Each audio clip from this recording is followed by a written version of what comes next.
بابے نے 2 تویز دیے اسے اور کہتا ہے کہ یہ لو بیٹا، ایک تویز کو کسی وزندار چیز کے نیچے رکھنا اور دوسرا تویز تم نے تب استعمال کرنا ہے جب تمہاری ساس تم سے لڑے گی، تو تم نے اس تویز کو اپنی داڑھ یعنی اپنے دانت کے نیچے دبا کے رکھنا ہے۔ جیسے جیسے وہ زیادہ لڑائی کرے گی، زیادہ بولے گی تم سے، تم نے تویز کو زور زور سے دبانا ہے منہ میں رکھ کے دانت کے نیچے۔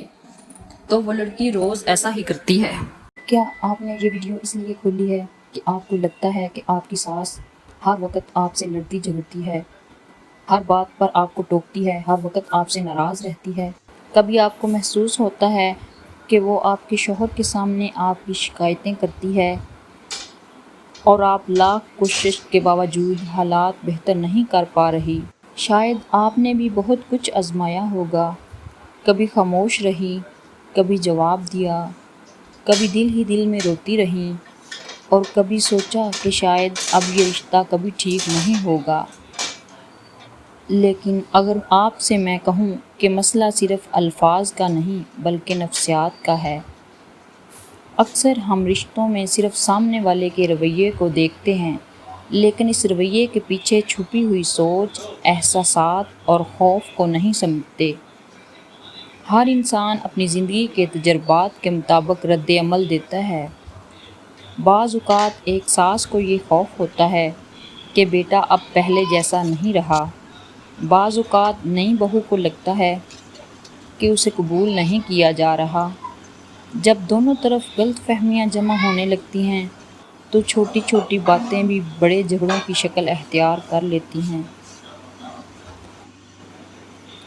اسی لیے آج ہم کسی کو قصوروار ثابت نہیں کریں گے، بلکہ یہ سمجھنے کی کوشش کریں گے کہ انسانی نفسیات کیسے کام کرتی ہے، اور چند ایسی عادتیں سیکھیں گے جو گھر کے ماحول کو پہلے سے بہتر بنا سکتی ہیں۔ یاد رکھیں، ہر خاندان ایک جیسا نہیں ہوتا۔ کچھ رشتے بہت محبت والے ہوتے ہیں، کچھ میں واقعی مشکلات بھی ہوتی ہیں، لیکن بہت سے معاملات میں صحیح اندازے گفتگو، صبر اور سمجھ بوجھ حالات کو بدل سکتے ہیں۔ پہلا اصول: انسان پہلے سنا جانا چاہتا ہے، سمجھنا بعد میں چاہتا ہے۔ اکثر ہم اپنی بات منوانے کی جلدی میں سامنے والے کی بات پوری سنتے ہی نہیں۔ جب کسی کو یہ احساس ہو جائے کہ میری بات سنی جا رہی ہے تو اس کا لہجہ بھی نرم ہونا شروع ہو جاتا ہے۔ اگر ہر سخت بات کا جواب سختی سے دیا جائے تو اختلاف بڑھتے ہیں۔ بعض اوقات خاموشی، مناسب وقت پر گفتگو اور نرم لہجہ زیادہ مؤثر ثابت ہوتا ہے۔ چاہے ساس ہو، بہو ہو یا شوہر، ہر شخص چاہتا ہے کہ اس کی عزت کی جائے۔ جب انسان کو عزت ملتی ہے تو اس کے رویے میں بھی نرمی آ سکتی ہے۔ بہت سے اختلاف صرف اس لیے بڑھ جاتے ہیں کہ اصل بات کرنے کی بجائے پیغامات ایک دوسرے تک کسی تیسرے شخص کے ذریعے پہنچتے ہیں۔ اگر کئی سالوں کی عادتیں ہیں تو وہ ایک دن میں نہیں بدلیں گی۔ مستقل اچھا اخلاق، مناسب حدود اور مثبت رویہ اکثر آہستہ آہستہ اثر دکھاتا ہے۔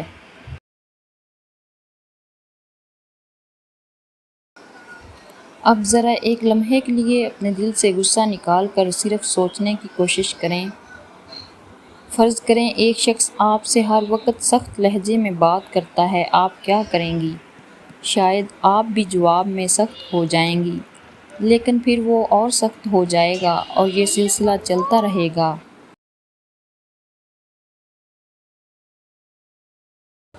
رشتہ جیتنے کا مطلب یہ نہیں کہ ہر بحث جیت لی جائے، بلکہ یہ ہے کہ گھر کا سکون محفوظ رہے، عزت قائم رہے اور جہاں ممکن ہو محبت اور سمجھ بوجھ کے ساتھ مسائل کا حل تلاش کیا جائے۔ نفسیات کہتی ہے کہ ہر رد عمل ایک نئے رد عمل کو جنم دیتا ہے۔ جب بھی کوئی تلخ بات سنیں، فوراً جواب دینے کی بجائے چند لمحے خاموش رہیں۔ اکثر غصہ چند منٹ بعد خود ہی کم ہو جاتا ہے اور پھر بات زیادہ سمجھداری سے کی جا سکتی ہے۔ گھر کا ہر فرد چاہتا ہے کہ اس کی عزت ہو، نرم لہجہ سلام میں پہل اور چھوٹی چھوٹی باتوں میں احترام کئی بار ماحول کو بدل دیتا ہے۔ اس کا مطلب ہرگز یہ نہیں کہ اپنی عزت چھوڑ دی جائے، بلکہ یہ کہ اپنی بات بھی احترام سے کہی جائے۔ کبھی کبھی سامنے والا اپنی پریشانی، تھکن یا پرانی عادت کی وجہ سے سخت بات کر دیتا ہے۔ اس کا مطلب ہمیشہ یہ نہیں ہوتا کہ وہ آپ سے نفرت کرتا ہے۔ اگر ہر روز صرف شکایت ہی شکایت ہو تو وہ بھی ذہنی دباؤ محسوس کر سکتا ہے۔ بہتر یہ ہے کہ مناسب وقت پر سکون سے اور واضح انداز میں اپنی بات کریں۔ اپنے شوہر کو شکایتوں کے بوجھ تلے نہ دبائیں۔